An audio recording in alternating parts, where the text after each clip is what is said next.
I'm Ross McGowan, and welcome to San Jose, a new morning. Our special look at the high-tech capital of the world. We're at the Tech Museum of Innovation, where visitors are educated and entertained through unique interactive exhibits. San Jose has become the third largest city on the West Coast and the 11th largest in the nation. Many of its businesses play key roles in the lives of people throughout the world. There are many reasons it may be envied by other metropolitan cities, but San Jose's success comes with its share of struggles. During the next half hour, we'll look at San Jose from a variety of perspectives. Here's what's coming up. The San Jose and Santa Clara County area is one of the fastest growing and most diverse in the nation. I'm Mark Curtis with a special report on the challenges of diversity still to come. There's a lot more to see and do in the Bay Area than just going to San Francisco or the Napa Valley. I'm Tori Campbell, and I'll show you some key tourist destinations in the South Bay coming up. I'm Frank Somerville. You know, for the longest time, if people in the South Bay wanted to see big-time sports and entertainment, they had to drive to places like the Oakland Arena. But oh, how things have changed in the last few years, and I'll have that story coming up. Mark Pitta with Brian Adams, where I get a tour of East San Jose, your old stomping grounds. That's right, San Jose 95127.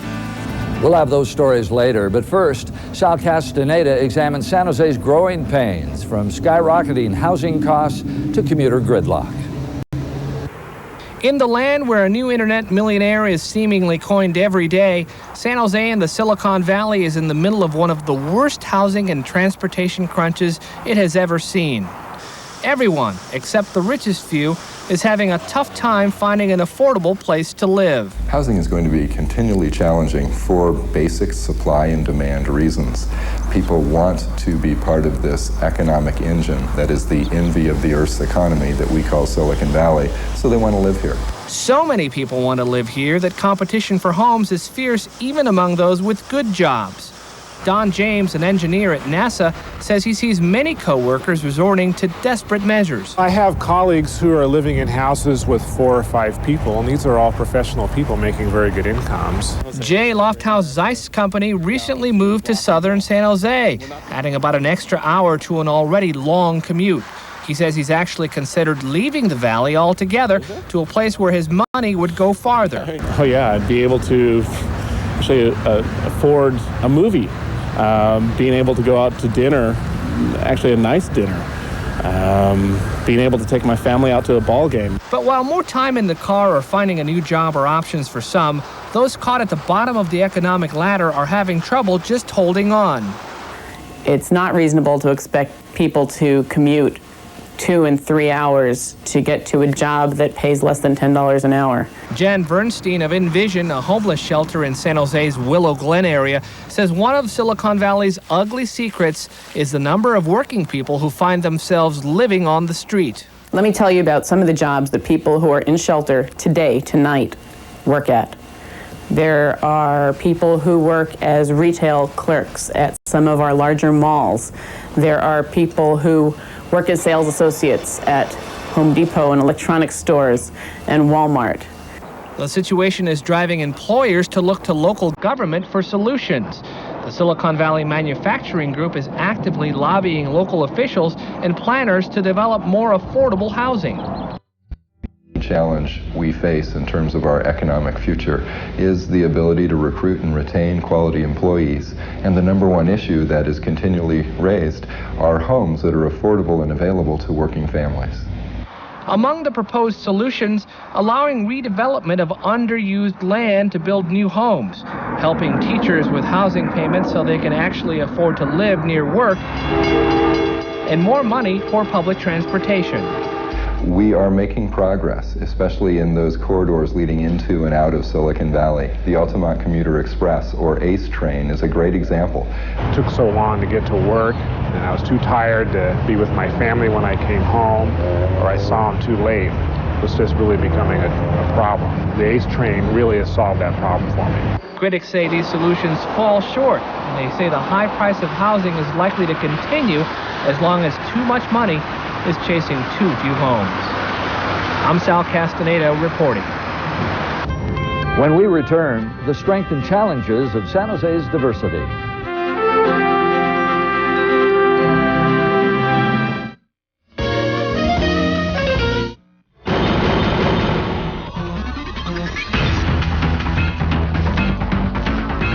we go to our South Bay Bureau and Brian Adams for the headlines. Good morning, Brian. Good morning, Tori. Teachers in San Jose's... Good morning, San Jose. Your commute is light in some areas. Good morning, San Jose. Lots of sunshine.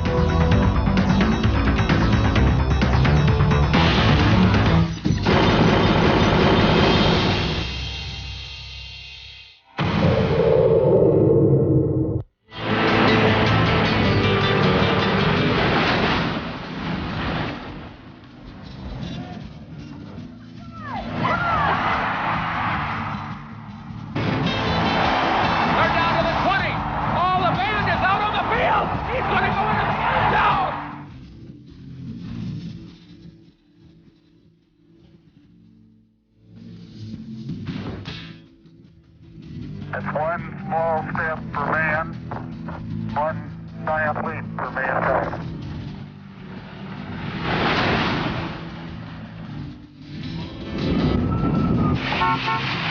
My God, I've never seen anything like that!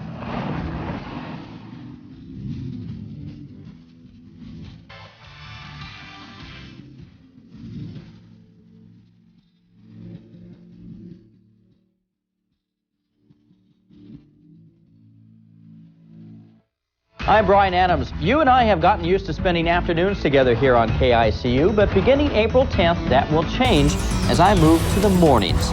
We'll be simulcasting KTVU's Morning News and Mornings on 2. I'll be bringing you South Bay headlines as well as Sal Castaneda's traffic and Rhonda Bentley's South Bay weather weekday mornings. Beginning April 10th, I'll see you in the morning.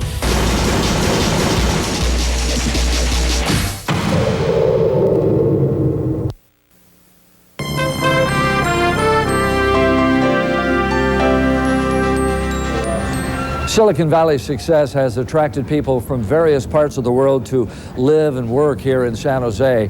And while there is strength to be found in such diversity, Mark Curtis reports it also makes for some challenges. You don't have to look much further than the streets of San Jose to find out just how diverse it is. With a population that's over 1/4 Latino, 20% Asian, and 5% black, the white population is no longer in the majority. And this is not just a story about race. U.S. Census Bureau workers are busy with their new population count and say 55 different languages are spoken here. That's more than any other county in California. Despite the communication problems, San Jose Mayor Ron Gonzales says there are huge advantages. The diversity is important because particularly when you look at the economy of Silicon Valley and high tech and the new dot-comers, that these are industries that are now worldwide, and we're competing in a worldwide economic environment. So having an understanding of the various cultures that make up our planet is extremely fortunate. But critics say not all here are sharing in the wealth. The Reverend Jesse Jackson has opened an office in Santa Clara County to fight the so-called digital divide. The latest government statistics say almost half of whites have access to computers. That compares to barely 20% for blacks and Hispanics. There are signs of progress, though. The Mexican Heritage Plaza opened a computer lab designed to give minorities high-tech training. It's definitely important for them to learn this because it's a communication tool that the entire universe is going to be using pretty soon. So I think that it's important because it's catching them up. Still, there are many more people to train. While almost 1/3 of whites now use the internet, just 10% of blacks and Hispanics are online. Like any community that's become a melting pot, San Jose faces certain challenges of diversity. On the one hand, there's the goal of trying to preserve a variety of cultures and traditions. On the other hand, there's the challenge of getting people to work together and to get along. Santa Clara County has an unemployment rate of just 2%, one of the lowest in the nation. With most people working, officials say those of different backgrounds get along much better. But there are problems. In one case, racist symbols and graffiti were scrawled in a local neighborhood. In another, minority firefighters claimed they were victims of job discrimination. And in another incident, the home of a judge was firebombed because the suspects thought he was Jewish. The Office on Human Relations deals with complaints of racism, discrimination, and hate crimes. If you just put people into a community and let them exist there, and people that are going to be a little bit different, then you're going to have misunderstandings, and misunderstanding can lead to hatred and lead to problems. But McEntee also notes the upside of diversity. He says the once blighted and abandoned Santa Clara Street business district is now thriving because of Asian, Hispanic, and other minority-owned businesses. Still others praise the diverse cultures, the entertainment and food from a host of annual festivals with international flavor. San Jose is just this, the melting pot. They call it, the melting pot of everyone, and it's really neat to see so many diverse people embracing one another in the community, and you get that here. It's really neat. And to many, the biggest sign of progress is that San Jose elected a minority as mayor for the first time in city history. I think what it represents, and I hope that it was a signal, and my service as mayor is a signal, to children in all parts of our city, that if you work hard, that if you stay in school, that if you make the right decisions in life, then this city, the city of San Jose, this place we call Silicon Valley, is a place where they can pursue their dreams and accomplish those dreams. In Santa Clara County, I'm Mark Curtis reporting. Later, we'll meet some interesting folks in East San Jose, but next, we'll take you to some of the city's destination sites.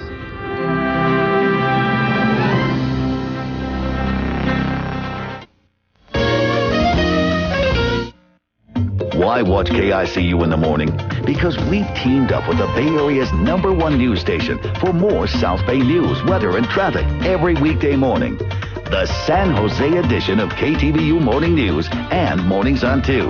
Monday at 5:30 on KICU Channel 36.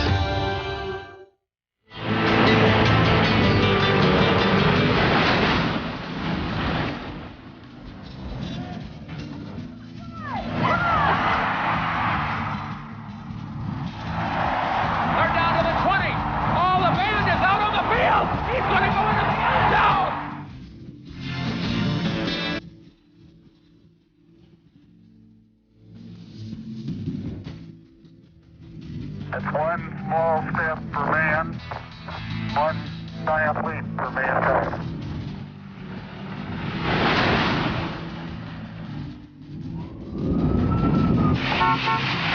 My God, I've never seen anything like that!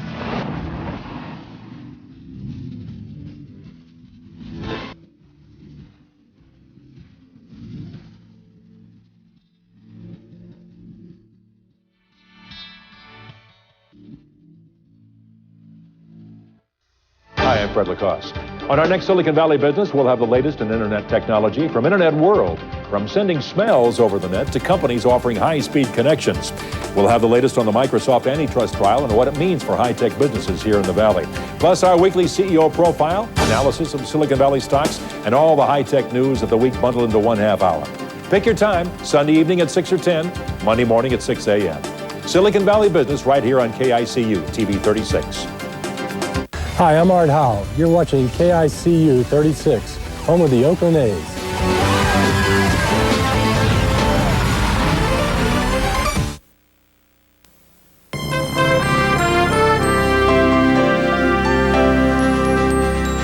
For many years, San Jose lived in the shadow of San Francisco for entertainment and major league sports. Those days, though, appear to be over, and that's good news and good business for San Jose. Tori Campbell and Frank Somerville have our next two reports. It may not have a postcard view, hillsides covered with vines, or a majestic coastline with pounding surf, but San Jose is attracting more and more tourists every year. We have something that San Francisco does not have and will never have, and that's Silicon Valley. The visitor industry in San Jose is now worth about $1 billion a year, for example, to our local economy. One of our visions is to develop a product so visitors and residents alike will have an opportunity to do a high-tech tour, something that will be fun, interesting, educational, a family opportunity. Already, families can check out the fun side of high-tech at the new Tech Museum of Innovation. It has 250 different exhibits celebrating technology plus the IMAX Dome Theater. Of course, the South Bay is about a lot more than just high tech. There is an important cultural history here, and you can literally step back in time here at the San Jose Historical Museum. This Port Huron steam tractor is from the turn of the century, and it was used to help in agricultural harvesting around that time. On the 14 acres of the San Jose Historical Museum, there are dozens of original homes, businesses, and exhibits. Among them, one celebrating the gold rush. And the museum's organizers are fully aware of the juxtaposition between the original gold rush and the high-tech one going on right now. This valley's always been a place for innovation, all the way, back 150 years ago. People came here, after the gold rush and started all different kinds of businesses and entrepreneurships, and that's continued today into Silicon Valley. It's just a different kind of gold. The Historical Museum also encourages children to step back in time and get a taste of what life was like before cell phones, TV, and microwaves. We design our programs to follow the history social science curriculum. And this particular one that we're showing today is Westward Ho, and that's for 5th grade students. 5th graders in the curriculum study the colonies, and to make that a little more relevant for life in California, we talk about the westward movement and how California grew to where it is today. Oh, great. I think it's really great. I think it's fun. Why is that? It's just because we don't get to do this stuff at our house and at school, so we just come here for a field trip and then we get to do all this stuff. Among some of the other truly unique attractions in the South Bay, the Winchester Mystery House, a beautiful but bizarre 160-room Victorian mansion built by rifle heiress Sarah Winchester. Also, the Children's Discovery Museum, one of the top 5 youth museums in the nation, where children of all ages can do lots of hands-on experiments. Or for an outdoor option for kids and parents, there's always the Happy Hollow Park and Zoo, which first opened in 1961. The people here in San Jose have grown up with Happy Hollow, and we're still the same. A lot of things have happened and improved, but we still have those key components that people come back to see, like Danny the Dragon. We pride ourselves on that, in fact, that we are a very low-tech place and a very high-tech area. You won't find video games and the technological things here at Happy Hollow. It's very low-key and very casual, and we want to keep it that way. Even visitors from all over the world are taken with the city. I really like San Jose a lot. It's a very comfortable city, and it is very beautiful. And I mean, like here at Happy Hollow, it's a lovely place to bring the children to, for them to come and be educated, I guess, about the animals, but have some fun too. And that's exactly what the people of San Jose love to hear. Yes. I'm Tori Campbell. Still on it, gives it to the side. Score! More than 200 times a year, the San Jose Arena is packed with thousands of fans there to see the Sharks or to take in a concert like the Rolling Stones, who played there last year.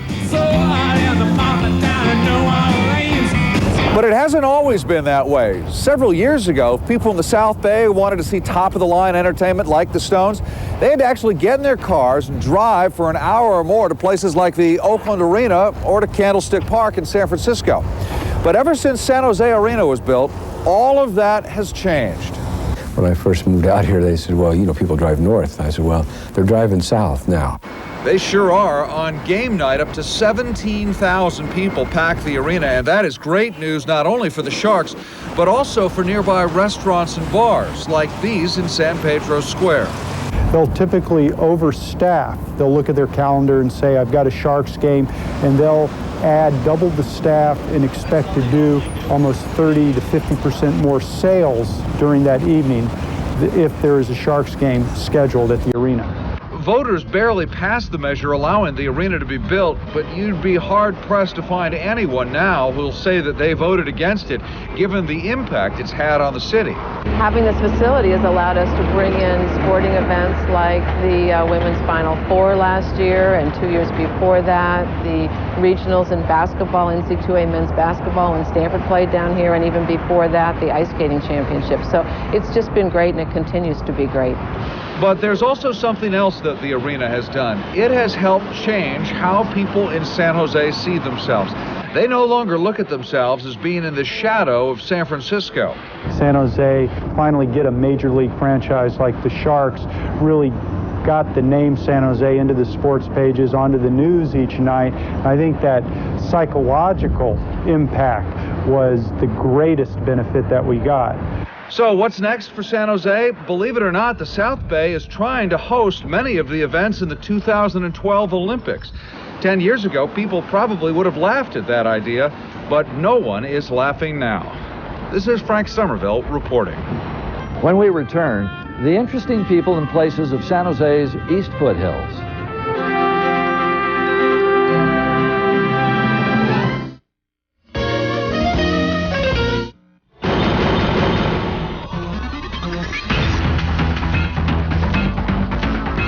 We go to our South Bay Bureau and Brian Adams for the headlines. Good morning, Brian. Good morning, Tori. Teachers in San Jose's... Good morning, San Jose. Your commute is light in some areas. Hey, good morning, San Jose. Lots of sunshine.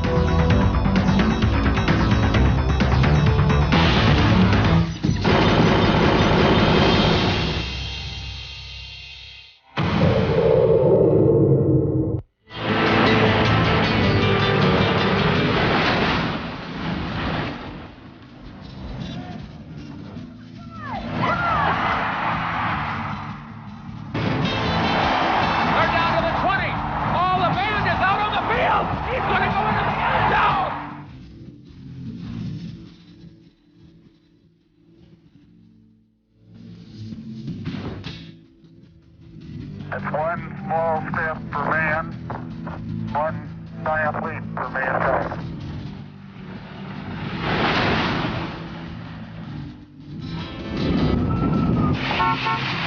My God, I've never seen anything like that!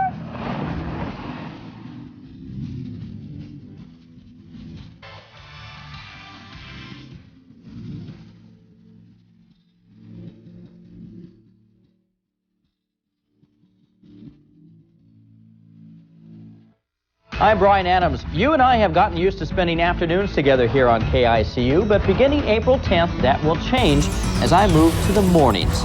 We'll be simulcasting KTVU's Morning News and Mornings on 2. I'll be bringing you South Bay headlines, as well as South Castaneda's traffic and Rhonda Bentley's South Bay weather weekday mornings. Beginning April 10th, I'll see you in the morning.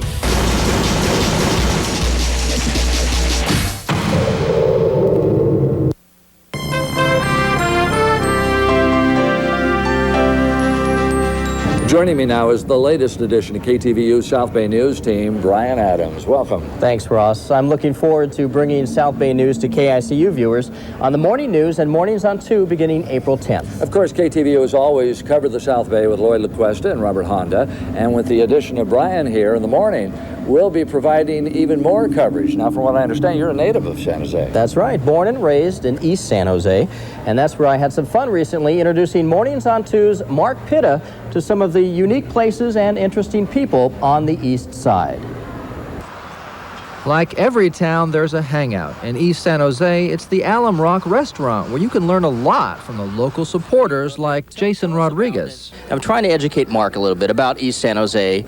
What is unique about this district of the city? Oh, there's so many things. I mean, everything from Alum Rock Family Restaurant to Peter's Bakery and Alum Rock Park, and then the people that live here, I think, is really what makes it very unique. You have a lot of different cultures and a lot of different groups that all live in this area that really make it one of the best kept secrets in San Jose. We weren't there long when Brian's mother and father showed up, two people who've lived on the East Side for over 50 years and like it that way. The homeowners in this area are really starting to upgrade their homes, which is very nice. I'm sorry to say, but the city has ignored the East Side for many, many, many years, and it's a bad deal. I think they ought to put much more money in here and help everybody get up on their feet again. What are your thoughts about this community? I love this community. I love everything about it, especially the people. The people are very, very friendly, and I'm happy that we live here. And I know one of the things that's really unique about San Jose is Peter's Bakery, right? I'm going to take Mark, and you know what I'm going to buy him, right? Oh, yeah. After you. Oh, okay, after me. Okay, Mark, as you've heard from a lot of people now, Peter's Bakery is the bakery here on the East Side. I mean, this is a landmark. Been around since 1936, I believe. Nancy Peters is one of the family members of Peter's Bakery, of course. Really? How long have you had the place? Well, How long has the family had the place? Mr. Peters started it April 15th, 1936. So this April will be 64 years. Same recipes? Yep. He learned from his aunt and uncle in San Francisco. So everything's made the same way it was in 36.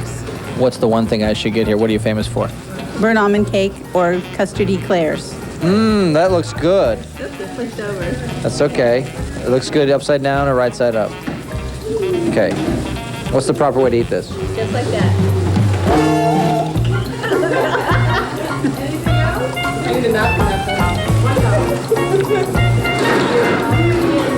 Oh my God. Have you tried these? Have you tried these? Yeah, they're the best. Try them. So good. Sir, have you tried this? Sir, you gotta have an eclair. Come on, have an eclair. My God.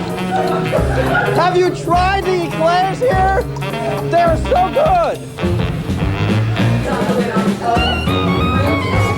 Thank you so much. That was an awesome eclair. And this is, what do you call this box? The Pied Piper box. When you walk into your work, people follow behind you because you have the pink box.